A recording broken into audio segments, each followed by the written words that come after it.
రూపాయలు ఉన్నాయి. గత నెలలో కూడా 20 లక్షల పైగా ఇచ్చాం. మళ్ళీ ఈ నెలలో 21 లక్షల రూపాయలు. ఎన్డీఏ ప్రభుత్వం సామాన్య ప్రజల ఆరోగ్యం పట్ల ముఖ్యమంత్రి సహాయ నిధి నుంచి ఎంత పెద్ద మొత్తంలో మనం అమౌంట్స్ రిలీజ్ చేస్తూ ఉన్నామో అది ఒకసారి గుర్తుపెట్టుకోవాల్సిన అవసరం ఉంది. గత వైసీపీ ప్రభుత్వ హయాంలో 19-24 మధ్య ఒక 20,000 30,000 వస్తే చాలా ఎక్కువ. కానీ మొన్న ఒక పేషెంట్కి మనం దాచిపోలే చూస్తే దాదాపు 10 లక్షల పైగా ఒక పేషెంట్కి ఇచ్చాం. గతంలో 14 లక్షలు ఇచ్చాం, 15 లక్షలు ఇచ్చాం, 20 లక్షలు ఇచ్చాం పేషెంట్ పరిస్థితిని బట్టి. అంటే మరి ప్రతి నెల 20-30 లక్షలు ఒక నియోజకవర్గానికి వస్తున్నాయంటే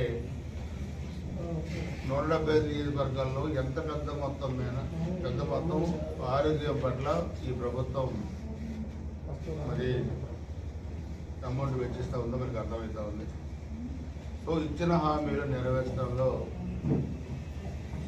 ఎన్డీఏ ప్రభుత్వం చిత్తశుద్ధితోంది. 19-24 మధ్య చేసిన అరాచకాలని,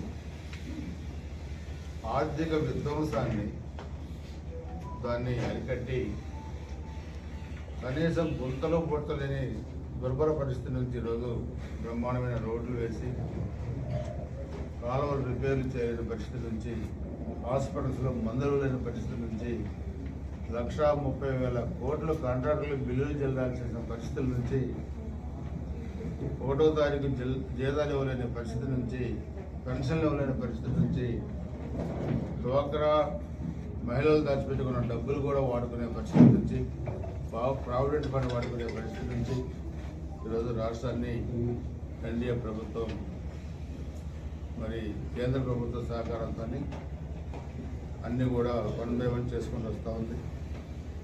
మన నియోజకవర్గంలో కూడా చూస్తే మనకి 7 నెలలు ప్రభుత్వం వచ్చి ఈ 7 నెలల్లో కూడా దాదాపు పిడుగురాల మున్సిపాలిటీకి దాదాపు 150 కోట్ల రూపాయలు మనకి వచ్చినాయి. దాంట్లో డ్రింకింగ్ వాటర్ కనెక్ట్ రోడ్స్, అదేవిధంగా పార్కులకి, చెరువులకి, రోడ్స్కి, అదేవిధంగా కాచిపల్లి మున్సిపాలిటీకి 48 కోట్లు వచ్చినాయి. అదేవిధంగా గురిజాల మున్సిపాలిటీకి 30 కోట్లు వచ్చినాయి.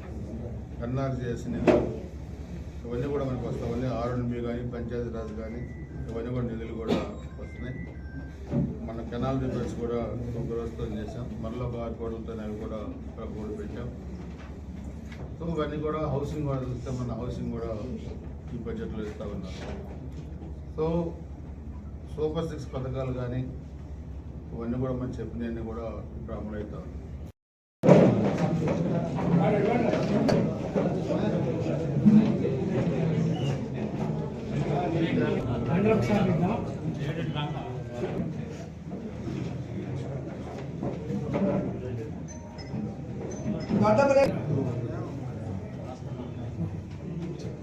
జిల్లా మల్లేశ్వరి